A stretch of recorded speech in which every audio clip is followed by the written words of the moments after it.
Hey, yo, what up? I'm Josh Martinez from iHeartRadio Superstar Crossover, Z100 in New York City, 103.5 KISS FM in Chicago, with the most busy man in all of sports, Tony Khan. What's going on, man?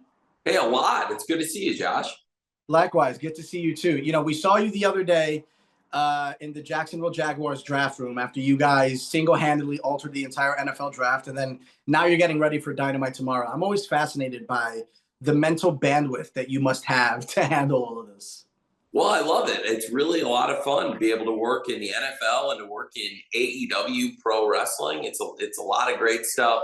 And right now we're coming up on a very special episode of Wednesday Night Dynamite.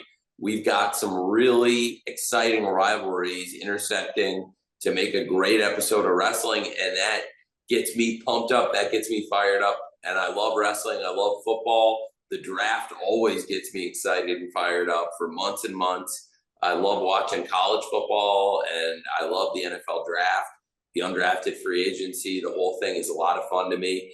And then got to leave the NFL draft and go home, and we had a great episode of Saturday Night Collision on TNT that sets up a lot of great action for Wednesday Night Dynamite. So it was an exciting weekend for me, man. I was fired up. So we have on Wednesday Night Dynamite tomorrow night, we have a Owen Hart tournament semifinal between Hangman Adam Page and Kyle Fletcher.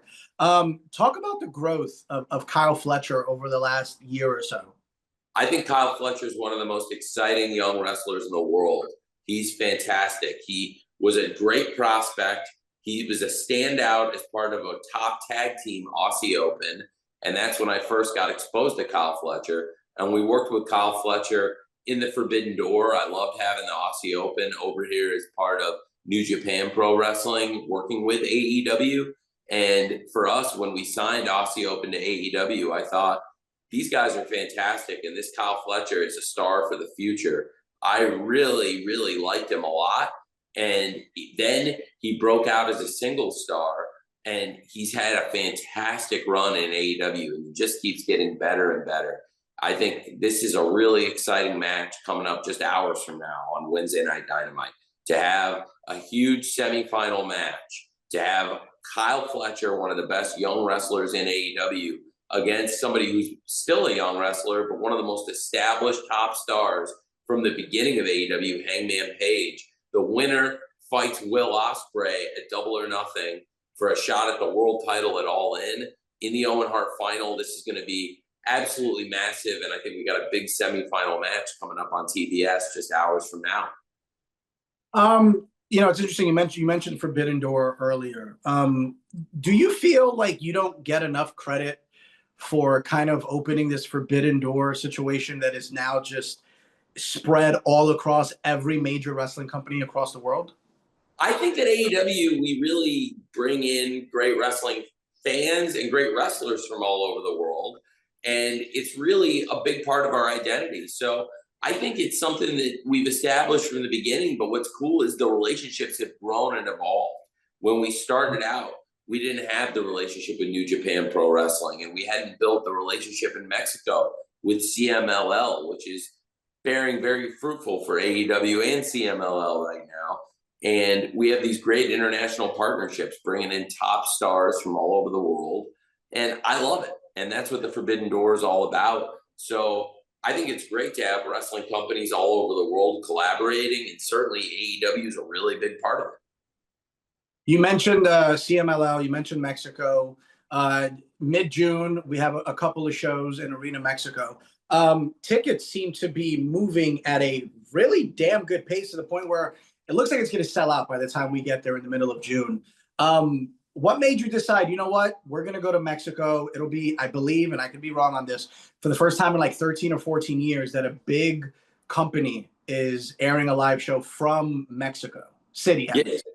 Yeah, and I think specifically it's the first time a major promotion has ever aired a live event from in Arena Mexico, which is a hallowed place in pro wrestling. Arena Mexico, the home of CMLL, owned and operated by CMLL. And they do a fantastic job promoting the events there every Friday night. They have a great tradition they built in Arena Mexico. And I'm honored, and AEW, all of us are honored to be a part of it now. it's something we're all really excited about, is bringing AEW to Arena Mexico. And we have the best action, the best high flying stars. And we also have top luchadors here in AEW. We had this big episode of Collision this past week where some of our top stars, some of our top luchadors were involved in the show, including Hologram picking up a big win, Roosh picking up a big win. And we had, of course, a great win from Bandito, who is the Ring of Honor World Champion. And across AEW right now, I think there's so much great wrestling. Something I'm really excited about, and a match that certainly features some stars I expect to see wrestling for AEW in Arena Mexico and on all of our top shows, is this all-star 8-man tag team match coming up just hours from now on Wednesday Night Dynamite. We have been so excited about this, and we had a great audience on Saturday, and we announced the match early in the Collision. Well, we had a lot of great viewership for an episode of Collision that did one of the biggest audiences in the history of the show. And at the top of the episode, we announced this Wednesday night, just hours from now, it's going to be the all-star 8-man tag match of Ricochet, Kazuchika Okada, and the Young Bucks versus Kenny Omega, Speedball Bailey, Kevin Knight, and Mark Briscoe. And there's so many exciting rivalries, stories, and fights intersecting here in one big all-star 8-man tag match on Dynamite. I'm so excited for this match on Wednesday night. And I think there's so many cool things about the match. You know, we saw so much happen in recent weeks to set this match up. There's a lot of story here, but also when it comes to just being a pure wrestling match, a pure fight, it's hard to get more exciting than the 8 guys involved in this match. And when you look at the matches they've had against each other separately, there's a lot to talk about. But I think one of the real headlines that we haven't seen, you know, we've seen a lot of these guys fighting. We've seen a lot of great matches. We've seen them getting involved with each other. We saw Ricochet have a great match with Mark Briscoe last week. Mark Briscoe picked up a huge win, but Ricochet attacked him after. And then Kevin Knight came in, made a save, and really stopped Ricochet from hurting Mark Briscoe after the match. And then Ricochet got some payback, getting involved in Kevin Knight and Speedball's classic match with the Young Bucks last Wednesday. All these things are coming together, but I'll tell you what we have not seen come together in AEW ever in a match. Kazuchika Okada and Kenny Omega, one of the greatest rivalries ever in wrestling, they have not been in the ring on opposite sides against each other in 7 years. Since 2018, and we're going to see Okada and Omega on opposite sides, and it makes perfect sense why it's happening, when it's happening. This is a huge match. It's just hours away, and it's an all-star 8-man tag, and I think it's going to be pro wrestling at its very, very, very best on Wednesday Night Dynamite. How important was Omega's comeback? I mean, correct me if I'm wrong, he genuinely like almost died from his diverticulitis situation, no? It was a terrible situation, and Kenny thankfully recovered and is back, and it's a great comeback story. And I think America loves a comeback story. Wrestling fans love a comeback story, and Kenny Omega is making a great comeback right now, step by step. He's been really smart about it. He took his time coming off of a very dangerous, life-altering surgery, and if Kenny Omega had never come back, I think you'd say this is one of the greatest careers of all, but he did come back. And that's what's amazing, is he's adding another really incredible chapter to what is already one of the greatest careers. And he's having some of his best matches, doing some of the best wrestling of his incredible wrestling career right now in 2025 since he's been back. He's hitting home run after home run. Fittingly, he went to Australia, hit a Grand Slam home run at Grand Slam Australia, one of the best tag team matches in the history of the show. Kenny Omega teaming with Will Ospreay against Kyle Fletcher and, of course, Takeshita, who is one of the top stars himself. And to see Kenny Omega win the international title then from Takeshita, and to say that Takeshita has been an incredible international champion would be an understatement. I mean, he's phenomenal.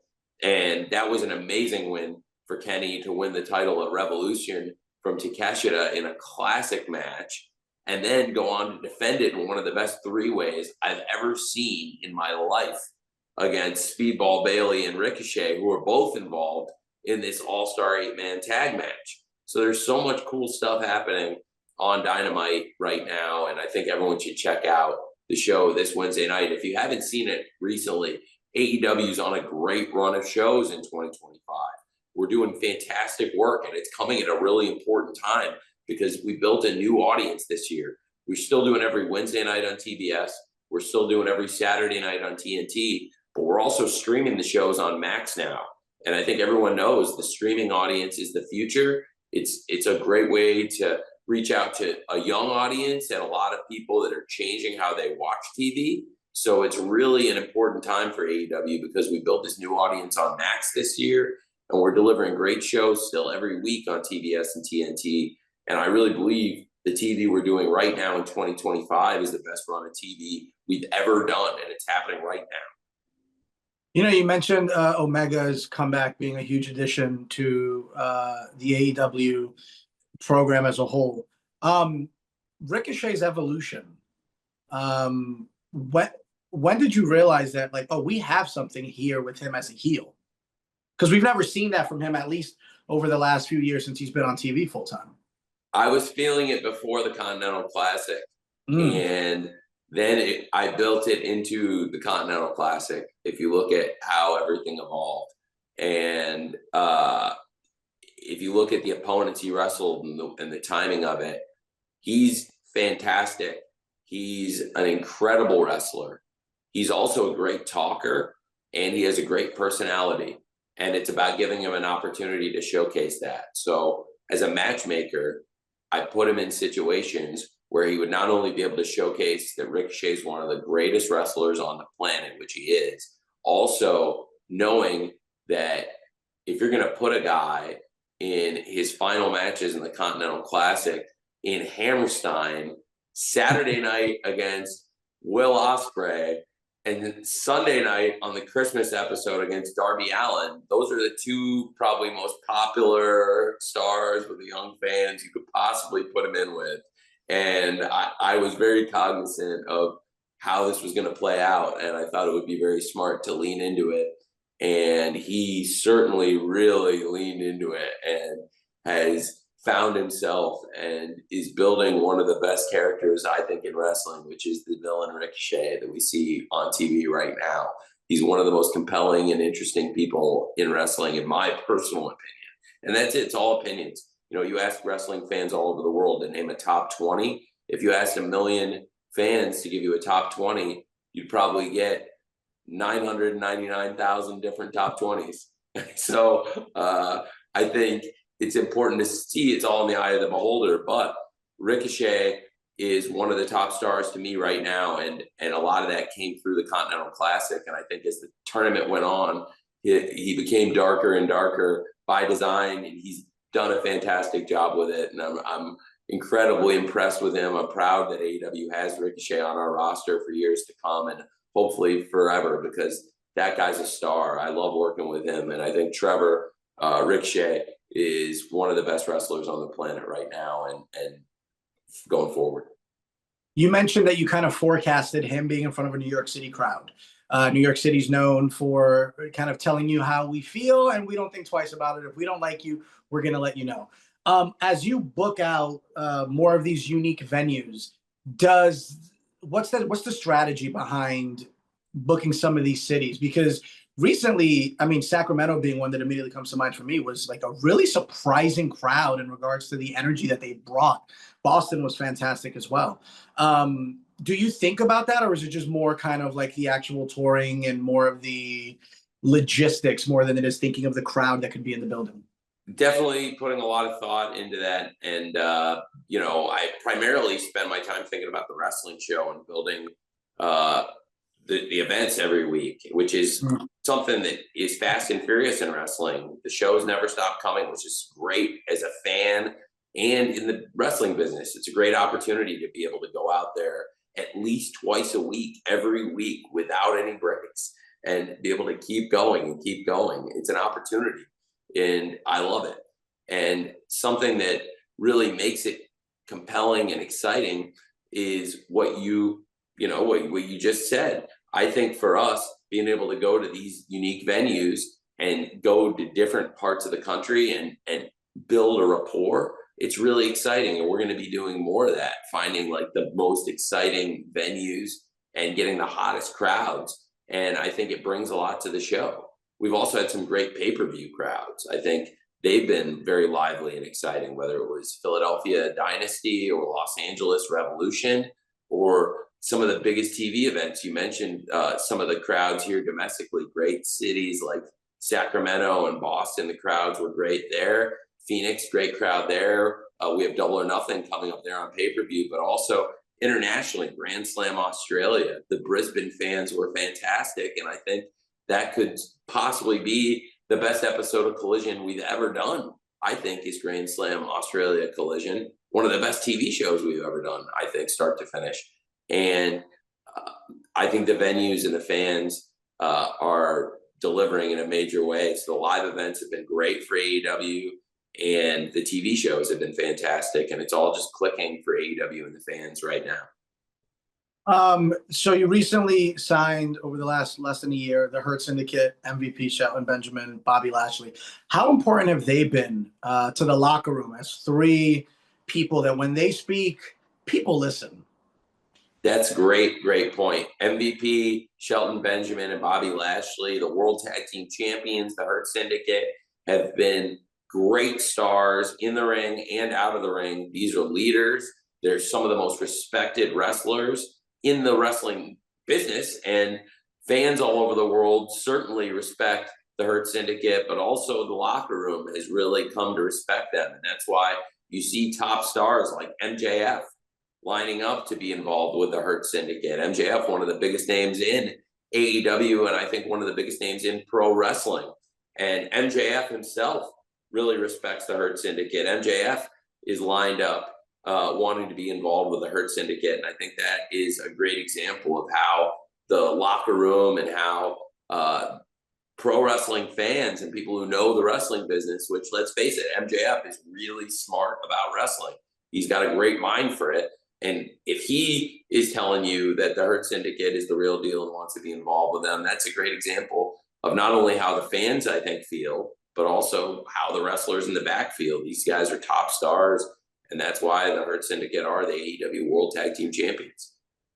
So it appears that some of the members of the Hurt Syndicate are open to adding a fourth member, whether it's MJF or not. I guess that's to be seen. Would you expect the Hurt Syndicate to add a fourth member sometime soon? I think it's something that's really a compelling part of the AEW television show, and something that I'm very interested in right now is what's happening with the Hurt Syndicate. Could there be a fourth member potentially, and what's happening with MJF along with Bobby Lashley, Shelton Benjamin, and MVP? I mean, I've been a wrestling fan for a long time, and I know you have too, Josh. We're similar ages and have been watching wrestling for a long time, both of us. And for me, I was in college at the University of Illinois, and we went to see Bobby Lashley, Shelton Benjamin, and MVP wrestle in person multiple times and watch them on TV every week. So all my friends from college talk about it all the time, how crazy and awesome it is to see the Hurt Syndicate as the World Tag Team Champions and see Lashley and Shelton Benjamin and MVP as a big part of AEW. So I think it's fans and wrestlers and staff alike have a lot of respect for those guys, the Hurt Syndicate. Speaking of respect, I don't think anybody has more respect from the fans than Bryan Danielson, who I saw this yesterday, and I want to read this verbatim because I want to make sure I get the quote right. I'm sure you've seen it. When asked what person he would love to work for the most, he said, "I would legitimately pick Tony Khan. I think he's very in tune with what wrestling fans want, but he's also just a good person. I'm not saying anything bad about anyone else, but I know that he is always trying to treat people with respect and kindness no matter where they are on the roster, whether they're up or down." You see that headline, you see that quote, you hear about it. What's the first thing that comes to mind for you? Well, I really appreciate it. I think that's a very kind quote. I have so much respect for Bryan Danielson.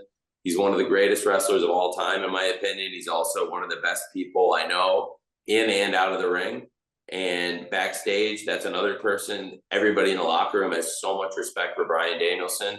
He's an iconic pro wrestler, and everyone respects him for having one of the best minds in wrestling.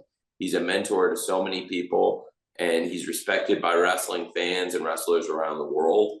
And when somebody like Bryan Danielson, or specifically Bryan Danielson himself, says that about anybody, I think that's a really nice quote, but it's very flattering, and I really appreciate it. I do try to show everybody respect and be nice to everybody in the office and backstage, and I really appreciate it that he feels that way, and certainly I feel the same way. The feeling is mutual. I love working with Bryan Danielson.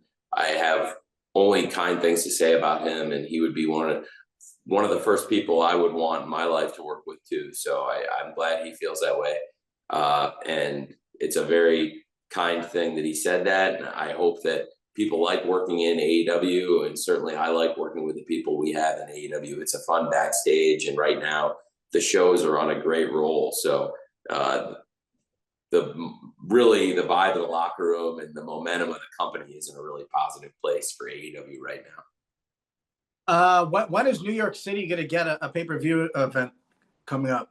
I am very focused on that. Of course, we've had great pay-per-view shows in New York, and I'm very excited to get back with another great pay-per-view in New York very soon. And it's definitely something I want to do. Now, last year, we were not in New York City for Full Gear. We were in Newark, New Jersey, which is a nearby market. And we had a lot of great events around New York City, including in New York with Grand Slam, New York, and the Hammerstein Ballroom events. I am very focused on coming back to New York with great events. There's a lot of great arenas and venues in the market, but also there's the best market of wrestling fans in the world, which is all of you. You are collectively the biggest voice in all of pro wrestling, the New York wrestling fans, the New York wrestling media, and it's really important for AEW, and it's fun. I love doing wrestling in New York, so I am very focused on it. You better believe we're going to bring a big AEW pay-per-view back to New York soon, and within the year, you bet. AEW is coming back to New York with a big pay-per-view, and I also love doing the TV there, so keep an eye out for that too. What is your favorite memory of New York City, whether it's as someone who's part of AEW, or maybe someone who was part of the NFL draft at Radio City, or maybe just sometime in your college years you ended up in Manhattan and had the time of your life? Your favorite memory in New York City? That is a really great question, Josh. And I would say it's the first ever AEW Grand Slam. That was an amazing event. And it's my personal favorite New York memory, coming and doing the first ever wrestling show at Arthur Ashe Stadium. It's a fantastic venue. I love it there. They're fantastic people at Arthur Ashe Stadium. And it was a historic event, the first Grand Slam, with a perfect match to start things out. The 30-minute draw, the AEW world champion at the time, Kenny Omega, and Bryan Danielson. 30 minutes of fantastic wrestling from two of the greatest of all time, certainly two of AEW's best stars ever. The perfect way to start my favorite night I've ever spent in New York, which is the original AEW Grand Slam in 2021. And you know what? The person recording this, her name is Maritza. She lives in Queens, so she's going to appreciate that answer. For someone who's Brooklyn and Staten Island, not so much, but it's fine. Arthur Ashe Stadium's a special place, though, in New York. Amazing. It's a great community, and even though there's different boroughs and different parts of New York, I do think that Arthur Ashe Stadium is one of those iconic sport venues that really brings the whole city together at times. And there's been great moments and memories at the US Open there over the years, but it was cool to bring the first ever pro wrestling show there, and that would be my favorite memory, and particularly the way we kicked the show off with Bryan Danielson versus Kenny Omega. You can't beat it. That was 30 minutes of the best wrestling you're ever going to see. I was in the building, and the metal roof that they have at Arthur Ashe allows the sound to kind of just bounce around a little bit more. So it just feels louder. And I mean, TV did it no justice. with once the bell rang and everyone lost their mind. I've never seen anything like that before. I've never been part of anything like that ever. And hopefully that energy comes right back the next time you're at the Ashe or any of the 5 boroughs. No disrespect to UBS Arena, but 5 boroughs deserve something, I guess, coming up soon. That's absolutely right. And we're going to have great AEW in New York. I can't wait to come back. And thank you for giving me the opportunity to talk about it, because the New York wrestling fans deserve the best shows. And we've had some great events and memories. We're going to have many more of them very soon with AEW in New York, with you great fans, and with you specifically, Josh, who you have been a great supporter of AEW from the beginning. So thank you. Nah, so I love. One more time, tomorrow night, not only on TBS, but also on Max, which I do have several friends who are very excited because they're cord cutters. So now all of a sudden they can actually stream AEW, whether it's on demand a few hours later or live. So you could catch AEW Dynamite every Wednesday night, TBS, also on Max. Tony Khan, one more time. Appreciate you, man. Thank you. Thank you, Josh. Thanks for having me on, man.